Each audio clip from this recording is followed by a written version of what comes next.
Muy buenas tardes, amigos y amigas, agradeciendo muchísimo la invitación a la Escuela Nacional de Folclore para aunarme a estos actos celebratorios por el Día Mundial del Folclore.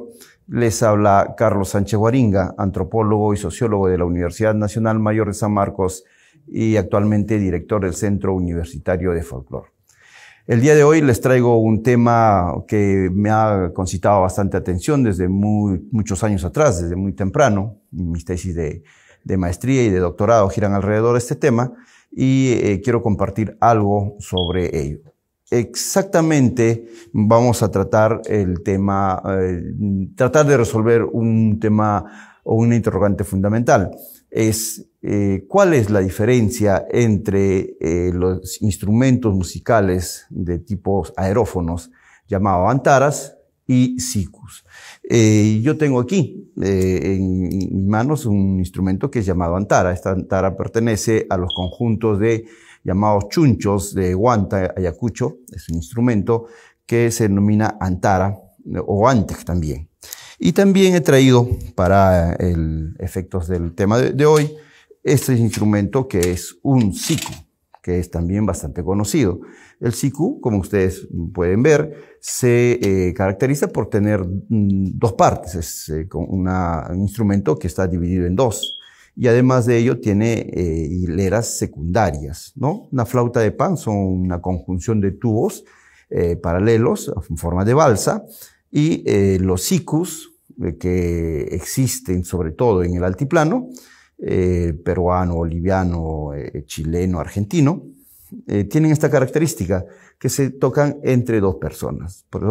Por eso Américo Valencia Chacón lo llamó el siku bipolar, ¿no? Porque como que tiene dos polos, ira y arca, y tiene una significancia muy importante, puesto que se considera que una de las hileras es de corte tipo masculino y la otra de tipo femenino. Entonces, a partir de ahí se ha construido toda una idea sobre la dualidad andina y cómo ésta se expresaría en el instrumento. Estos son los sikus, mientras que esto es la antara. La antara es un instrumento, como pueden ver, individual, no tiene dos partes, no tiene las hileras secundarias, tiene un poco más de tubo, sí, es cierto, pero la diferencia, digamos, morfológica es evidente. Pero en nuestro medio muchas veces confundimos y no tenemos muy claro estas diferencias, porque son los dos instrumentos de tipo flautas de pan que existen en nuestro territorio y es justamente lo que vamos a resolver el día de hoy. Entonces voy planteando una interrogante. ¿Cuáles son sus diferencias fundamentales y cuáles sus orígenes, sobre todo, que intentaremos desentrañar?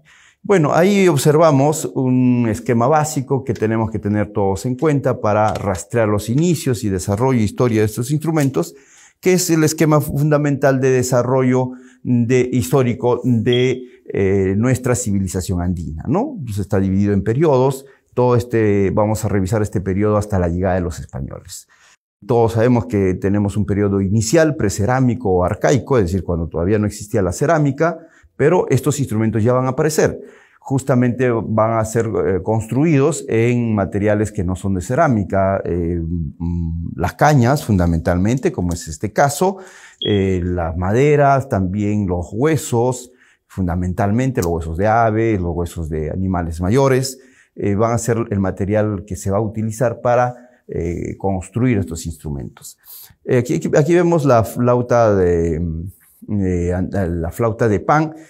Yo voy a usar la denominación general de flautas de pan. Cuando hablo de flautas de pan no estoy haciendo todavía distinción entre el siku y la antara, ¿no? Esto es fundamental, por favor, para poder comprendernos. No todas las flautas de pan son sikus, ni todos son antaras.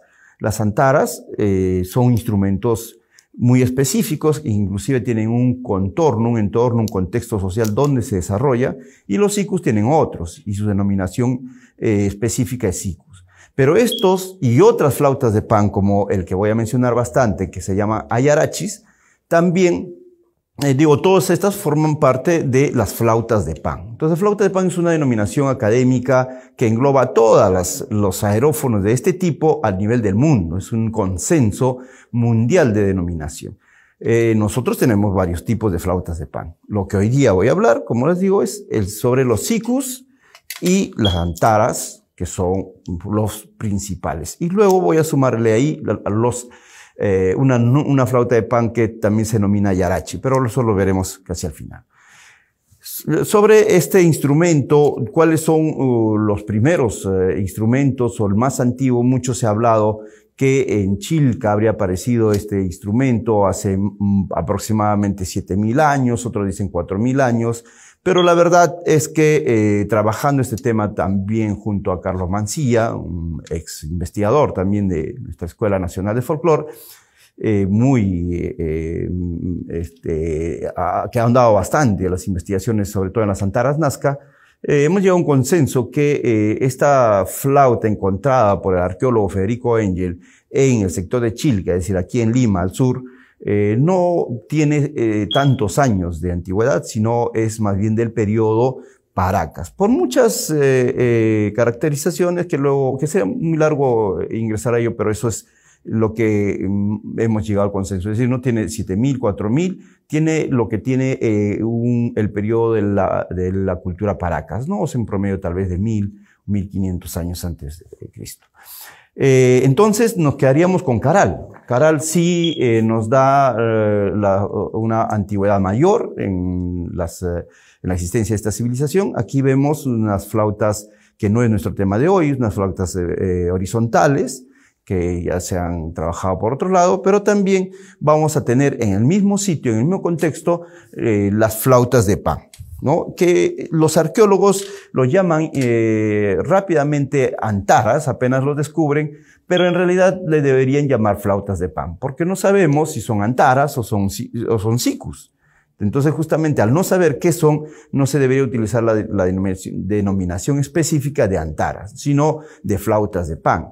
Pero hay una tradición desde Julio César Tello, que descubrió en sus primeros trabajos, en los años 30, estos instrumentos. Entonces le llamó rápidamente antara, por una tradición oral, una cosa así, y a partir de ahí la arqueología lo ha llamado antara.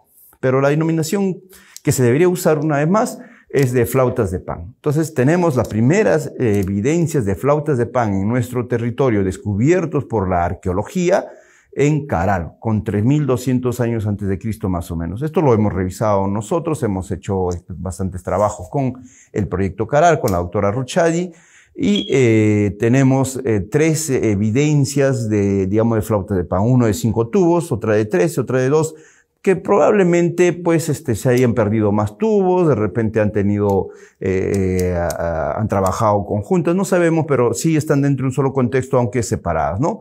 Ahí lo más interesante es que vemos que evidentemente es una flauta de pan, la del medio, porque están los hilos de amarre han quedado, ¿no? Del costado es una réplica que el proyecto Caral lo tiene para exhibiciones.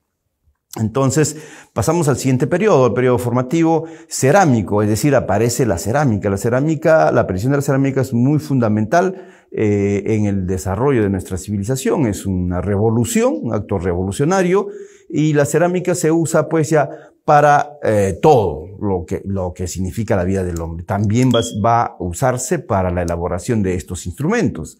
Tenemos acá 1.800 años antes de nuestra era, por ejemplo, la cultura Sechín, que probablemente le está antecediendo a Chavín. Ya tenemos restos de estos instrumentos. Ahora, no sabemos qué tipo de instrumento fue, la morfología, la acústica, porque por la antigüedad que tienen se han encontrado fragmentos. ¿No? O de repente también desde ya se tendría esta tradición que va a ser muy fuerte hacia el periodo del Horizonte Medio, que es la destrucción de los instrumentos una vez que estos cumplan un periodo de trabajo, de participación, ¿no? Que muchas veces sobrevive hasta el día de hoy en algunos casos, ¿no? Entonces ahí tenemos, sí, uno de estos instrumentos, una flauta de pan, que ha quedado hasta el día de hoy, está en el Museo de Sechín, el Museo de Sitio, ha sido revisado, inclusive identificado las notas musicales que estarían dando aquellas que están sanas, los tubos sanos, por César Bolaños, ¿no? Entonces ahí tenemos claramente un instrumento que ya nos está dando la idea de ser morfológicamente una antara, ¿no? Es como la que tengo aquí en la mano.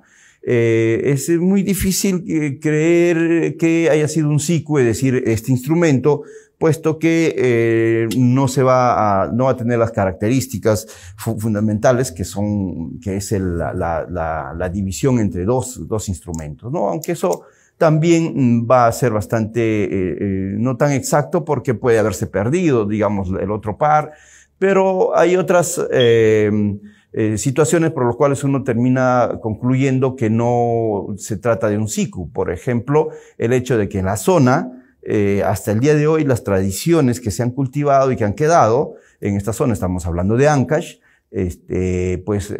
encontramos la existencia de antaras y no de sikus, ¿no? Muy bien, entonces ahí tenemos una de las primeras evidencias.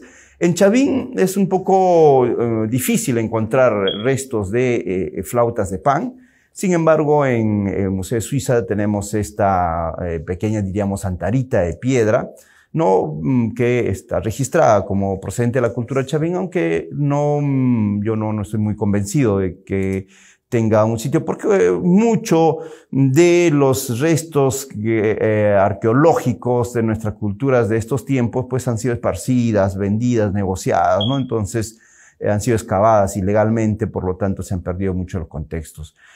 Si es realmente una antarita de la cultura Chavín, pues es magnífica, porque sería uno de los pocos artefactos sonoros en piedra, construidos en piedra. Nosotros no tenemos tradiciones de construcción en piedras. Las piedras están en el sur, en el altiplano y más al sur, sobre todo en las culturas que pertenecen hoy día al territorio de Chile, ¿no? Como los diaguitas y demás. También un poco en Argentina, al norte, ¿no? Entonces, sí tenemos otro tipo de instrumentos, ahí probablemente los aerófonos de un solo tubo, pasamos. Luego tenemos Paracas. Paracas sí va a ser revolucionario. Paracas es una cultura que está al sur, donde luego va a estar Nazca, se considera un periodo posterior simplemente a los Nazcas. Pero Paracas va a ser fundamental, ¿no? Fundamental en muchos sentidos. Por ejemplo, ahí vemos en la imagen a un antarista bordado en uno de los mantos más exquisitos que nos ha dejado la cultura Paracas, dentro de muchos personajes, probablemente personajes de élite, puesto que solo los personajes de élite van a tener estas pinturas faciales, las monteras, etcétera, la ropa. Está tocando justamente un instrumento. Y por eso es que ya voy resolviendo la pregunta de los orígenes de las antaras y de los sikus. Es por eso que considero que las antaras están muchísimo antes que los sikus. Por lo menos la arqueología, según la arqueología, las antaras están apareciendo ya en el periodo formativo, con Paracas, por ejemplo, nítidamente. ¿Y por qué no creer que los sikus estén ahí, o sea, que ese instrumento que vemos ahí haya tenido su pareja y haya sido tocado entre dos? Porque el bordado donde aparece este instrumentista Paracas está solo y alrededor están otros personajes. Entonces, esta especie de abultamientos que hace que el aire se comporte de una manera diferente y emita un sonido al cual se va a distinguir como un sonido con bastantes cromatismos. Es un sonido que, digamos, no es limpio, para que me puedan entender. En musicología se conoce como sonidos de batimento, puesto que van a salir una conjunción de pequeños sonidos que juntos van a dar un esquema bastante complejo, ¿no? Un poco, digamos, borroso. Este tipo de antara va a desaparecer con la llegada de la cultura nazca, pero eso lo vamos a ver en un momento. Los Paracas no dejan de construir en otros materiales. Aquí vemos, por ejemplo, en huesos de aves, ellos han dejado bastantes restos de antaras, tanto en cerámica como en huesos de aves, sobre todo, ¿no? Entonces ahí tenemos algunas muestras. Y otro aporte interesante de los paracas va a ser estas antaras con doble fila. Estas doble fila que vamos a encontrarlo en los sicus, sobre todo en los sicus. Van a haber antaras también de doble fila, por si acaso esto que llamamos comúnmente resonadores, porque tenemos el concepto que hace resonar cuando uno toca la primera fila, no es exclusivo de los sicus. Estos están también en antaras. Entonces, por eso, cuando algunos agarran y dicen, si tiene resonadores, entonces ha sido un sicu, no es cierto. Aquí tenemos la prueba más evidente. Tenemos entre los paracas una antara con resonadores, ¿no? Entonces, los resonadores no aparecen, como decían varios investigadores, en los tiempos tardíos, sino más bien los tenemos en el tiempo formativo. Y esto se ha ido manteniendo a lo largo del desarrollo de estos instrumentos, ¿no? Continuamos entonces, ahí también tenemos luego a culturas posteriores en el norte que van a tener este tipo de formaciones, estas formaciones de bulbos. Estábamos viendo Salinar, que va a ser ya un puente a los mochicas, ¿no? Que es un periodo, que es una etapa muy importante. Entonces tenemos ya el periodo intermedio, el periodo fundamental, pero nos estamos olvidando del altiplano. Vayamos al altiplano y qué está pasando en el altiplano. En el altiplano también van a aparecer, aunque muy poco, muestras de estos instrumentos. Aquí tenemos un descubrimiento último, que es una piedra con 2 tubos, que definitivamente es ya considerada una flauta de pan. Ahora, podría ser una antara, puede ser un sicu. Nosotros creemos que el sicu, en el altiplano solo existe sicu, lo cual no es cierto, puesto que también vamos a ver que existen las flautas de pan de tipo antara, aunque no con la denominación de antara, que sí se usó en algún momento, ¿no? Entonces aquí tenemos la cultura pucará en tiempos formativos también, y esta probable pequeña antara de piedra de 2 tubos. Bueno, luego tenemos a las demás culturas, vamos a pasar rápidamente. Vicus, con este instrumento particular que ya no se usa, que ha desaparecido. Es interesante estos procesos de los instrumentos, ¿no? Muchos modelos han desaparecido. Este modelo, por ejemplo, ya no lo encontramos en territorio peruano, que se le llama el modelo B doble, ¿no? O B invertida o en escalera convergente. Sí lo encontramos, por ejemplo, aquí tenemos en Tiahuanaco, interesante, en el altiplano, que hoy es Bolivia, se han encontrado algunos modelos y construidos en piedras.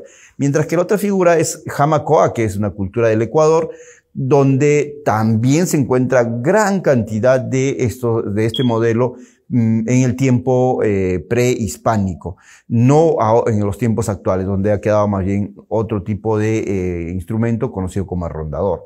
Ahora, esto lo encontramos sí al norte, ¿no? Es en Colombia, todavía en muchos pueblos de la selva, este modelo, pero en nuestro territorio ya no está.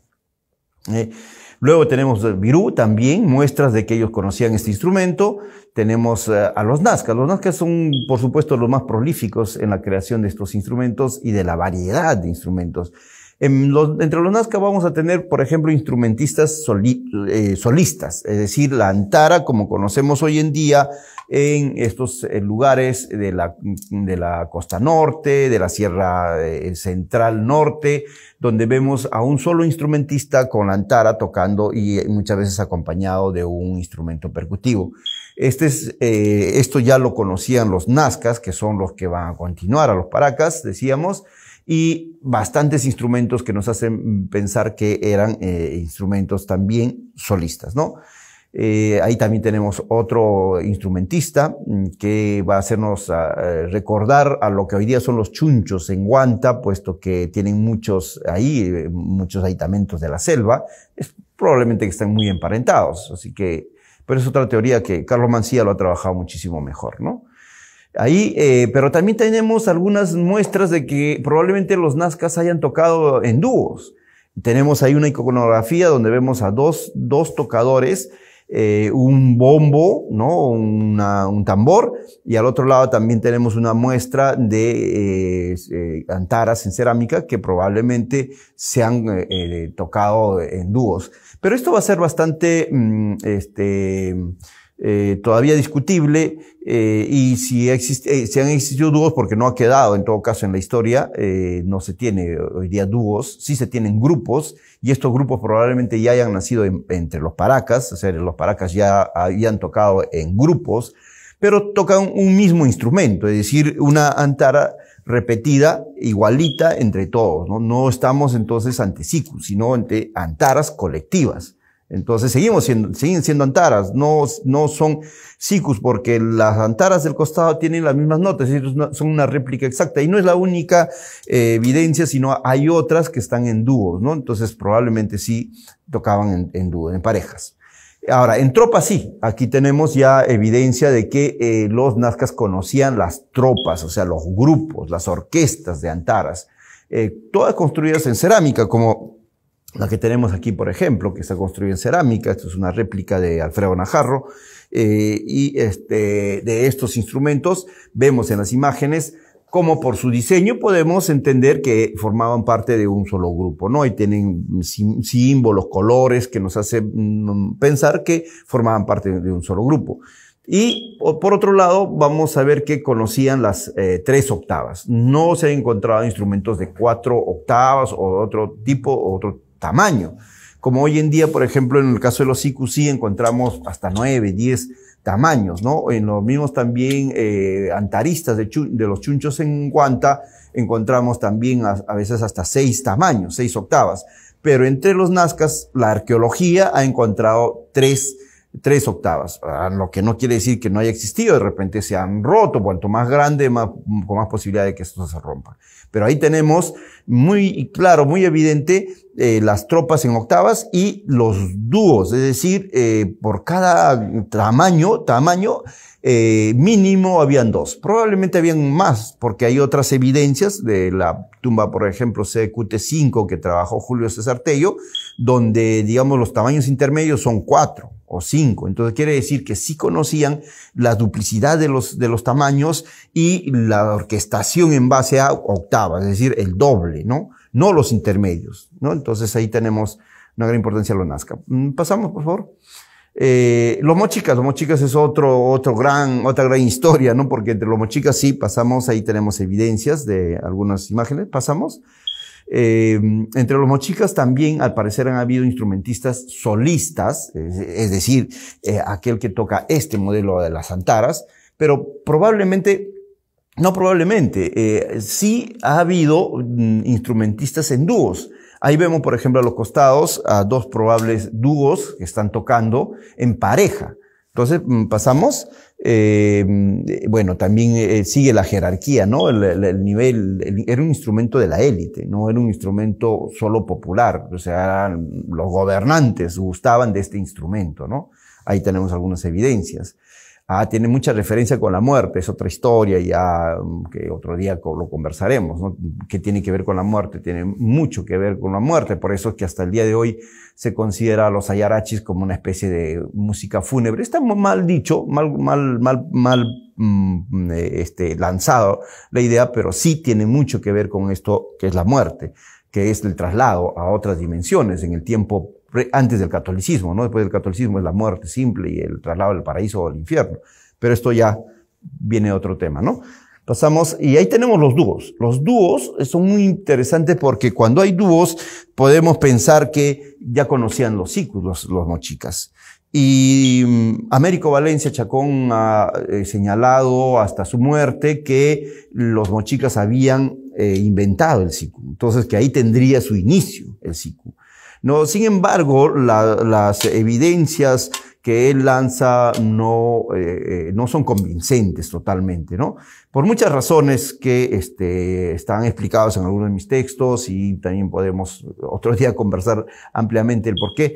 Pero el hecho de que tenga unas iconografías entre 2 y también cerámicas de dúos, y muchas veces unido por un lazo, no significa que necesariamente que estas hayan sido interdependientes, como es el sicu, es interdependiente, o sea, depende una de la otra, sin estas no funcionaría. No es necesariamente eso, porque las antaras, como hemos visto en el caso nazca, también se tocan en dúos. Y no son interdependientes, porque es la misma antara que toca el otro, ¿no? Ahora, los dos hacemos una música al unísono, la palabra es unísono, es decir, tocamos lo mismo los dos.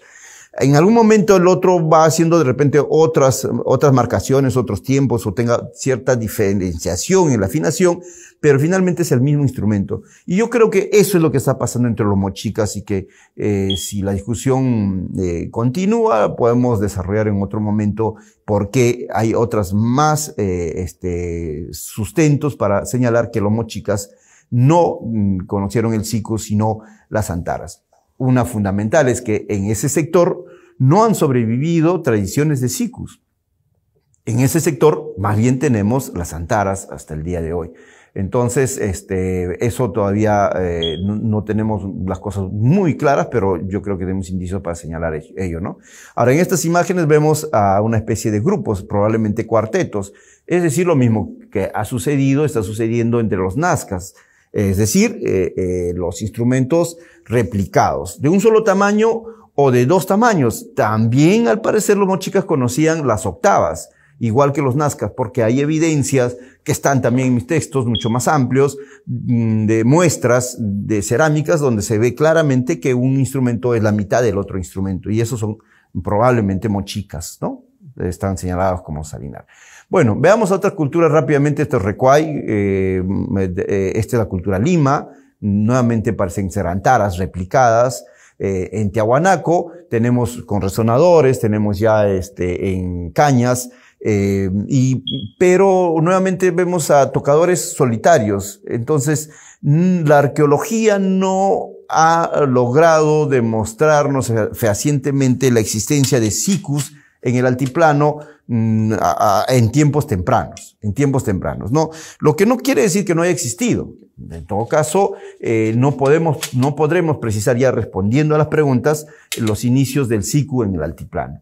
Lo que sí sabemos es que esto va a tener una implosión, pero una explosión tremenda hacia los tiempos ya republicanos, sobre todo en el siglo XX. Va a haber una masificación del siku y una ya idea que hubiera sido ancestral, que pertenecería a todo un esquema andino, prehispánico, pero eso ya está apoyado por discursos del indigenismo, por discursos de la folclorología, ¿no? Pero la arqueología no nos logra dar sobre eso puntos concretos. Es más, la arqueología nos muestra, por ejemplo, estos instrumentos que probablemente hayan salido del altiplano entre Bolivia y Perú, registrados por muchos viajeros de entonces, como los esposos de Harcourt, a inicios del siglo XX, y tenemos nuevamente antaras, y ya vemos ahí nuevamente la construcción en piedras. Las piedras, como les digo, está muy presente en el altiplano, en Bolivia y el norte de Chile, ¿no? Ha habido una preferencia por el uso de las piedras, del material lítico. Pero nuevamente antaras, o sea, habrán tenido su par con el cual habrán dialogado, no sé, entonces nos quedamos siempre en lo que sí habría existido, pero no tenemos las pruebas concretas. En el altiplano menos aún, no tenemos ni siquiera iconografías donde se puedan ver a dos tocadores, como es el caso de los mochicas, ¿no? Donde se ve claramente a dos tocando frente a frente con una cuerda que enlaza a sus instrumentos, ¿no?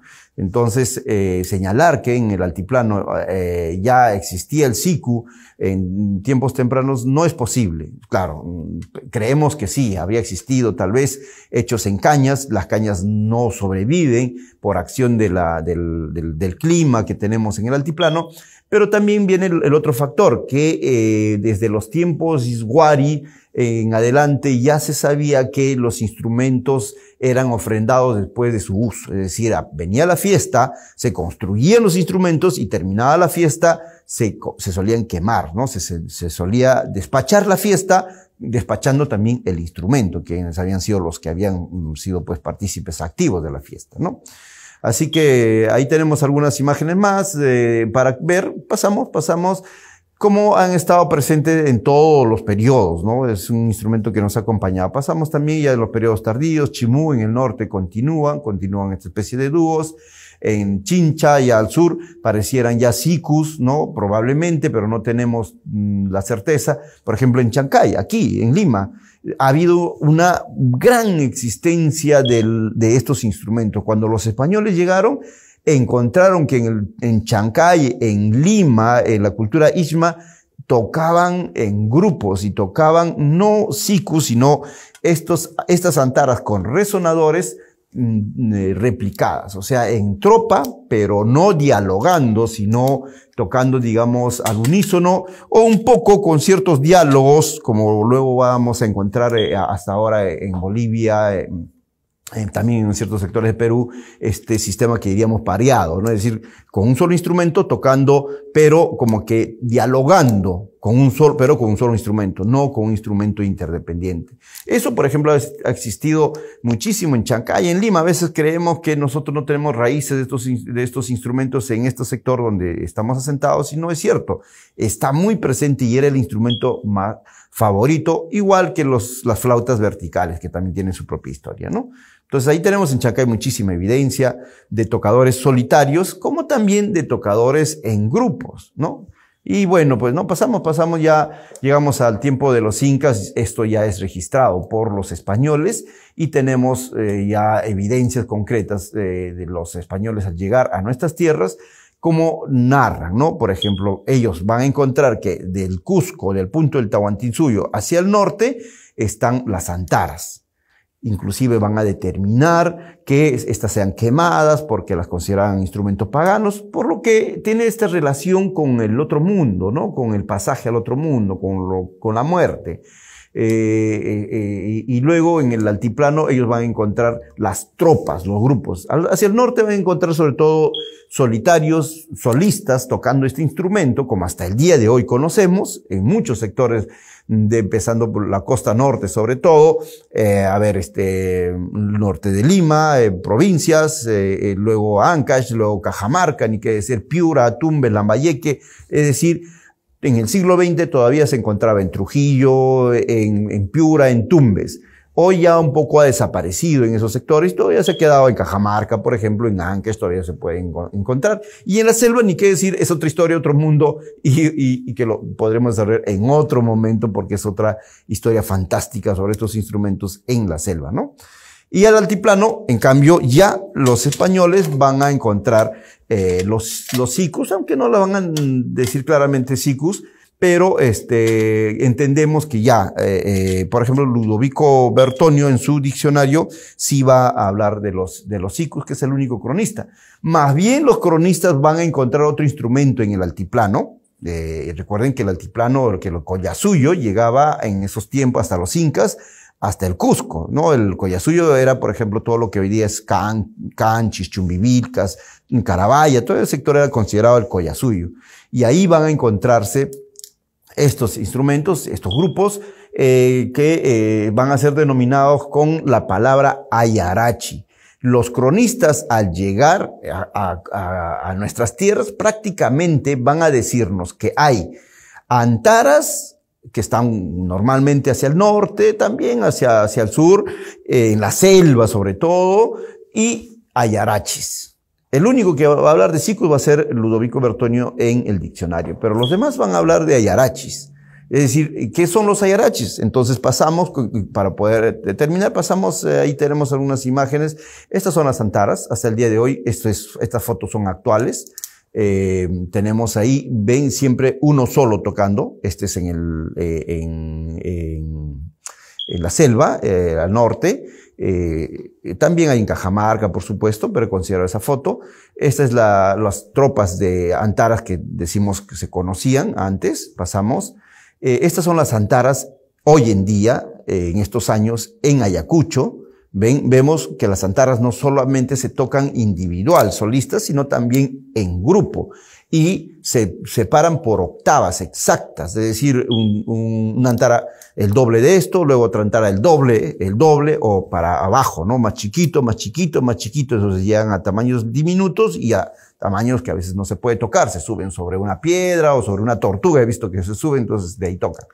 Estos son las antaristas en Ayacucho. Ya pasamos, ahí tenemos el conjunto de antaras. Es decir, las antaras también se tocan en grupos, no solamente los sikus. Entonces, a todo no podemos llamar sicuri, no. El sicuri está en una zona muy específica, Hoy en día ha salido de su entorno, ha llegado a muchos lugares, ¿no? Fuera del territorio inclusive latinoamericano, pero esos son los sicus y los sicuris. ¿Y cómo los identificamos? Rápidamente, porque estos están divididos en dos y porque se toca entre dos. Las antaras se tocan solito. Pero se puede tocar en grupo, claro, se repite esto y ya tenemos 3, 4, 5 antaristas, ¿no? Lo hacemos el doble tamaño y ya tenemos una mejor orquestación. Los sicus, en cambio, se han desarrollado más. Los sicus no solamente se han duplicado en tamaños, en octavas, sino además se han inventado cortes o tamaños intermedios, ¿no? Lo que se llaman bajos, segundas, terceras, cuartas, quintas, etcétera. Algunos de estos son de influencia ya occidental, de la teoría musical que traen los españoles.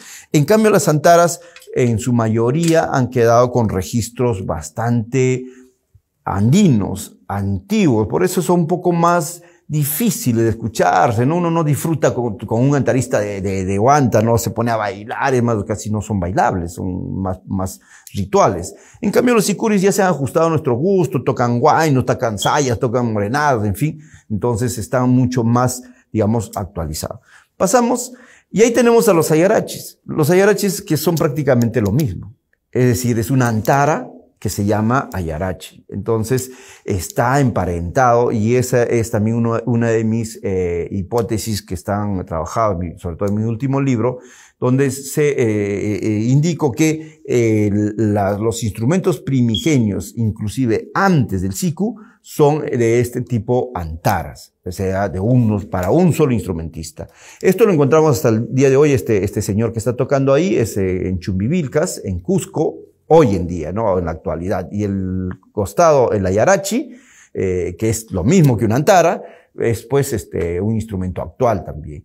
Pero si uno escucha la sonoridad, los tonos que utilizan, la forma de tocar, pues nos trasladan a tiempos bastante anteriores, que tiene que ver con el sonido andino, con esto de los tubos complejos, etcétera, ¿no? Entonces los ayarachis es un conjunto que viene desde los tiempos puquinas, porque justamente en Cusco se va a demostrar que viene de tiempos puquinas, es decir, antes de los aymaras, por lo tanto, antes de los sicus, porque los chumbivilcanos son de origen puquina, ¿no? Eso ya es otro desarrollo que tendríamos que ver en otro momento. Ahí vemos a los ayarachis con sus instrumentos, con sus monteras de cóndor, sus flautas. Y ahí vemos una comparación muy interesante, ¿no?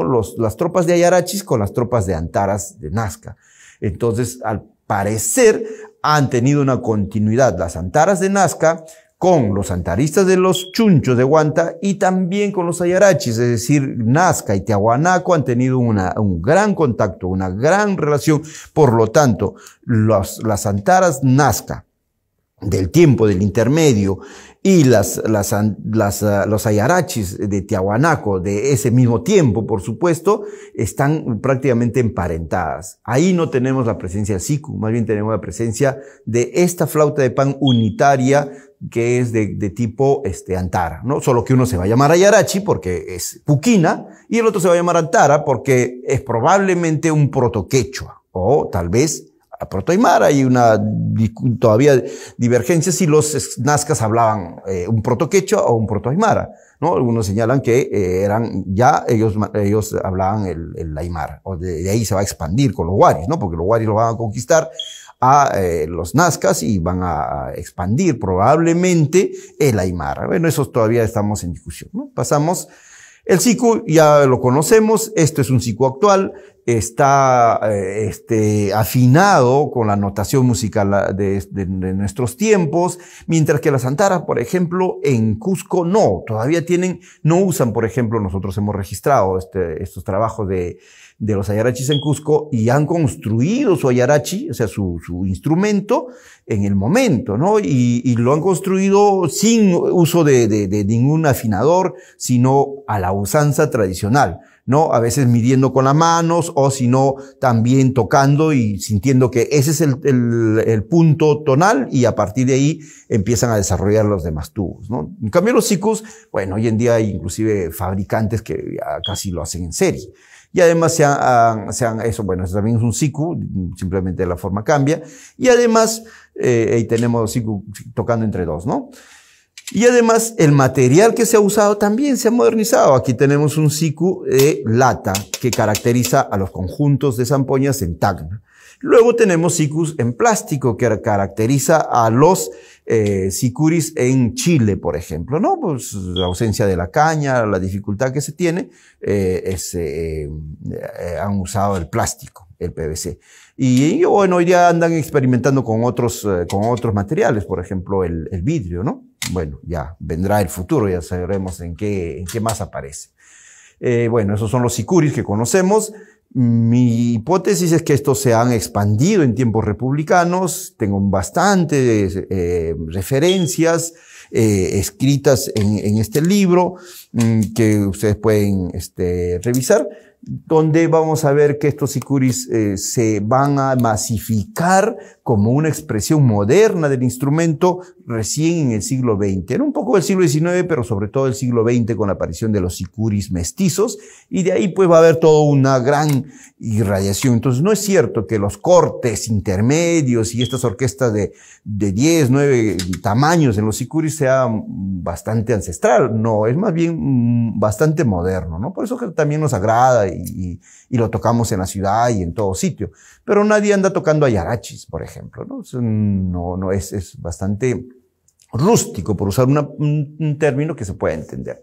Bueno, ahí teníamos probables orígenes del siku, que ya lo conversamos, y finalmente la zampoña, ¿no? La zampoña ya es, ¿qué es la zampoña? Ya es otro tema. La denominación sí es española, la traen los españoles para nombrar a nuestros instrumentos, pero el instrumento en sí, la zampoña que se utiliza también en la música andina, ya tiene fecha de nacimiento inclusive, y nace a partir justamente del siku, ¿no? Pero ya esa es otra historia. Espero que haya causado alguna curiosidad en ustedes y también información para un mejor distinción entre nuestros instrumentos emblema, que son las flautas de pan. Muchas gracias.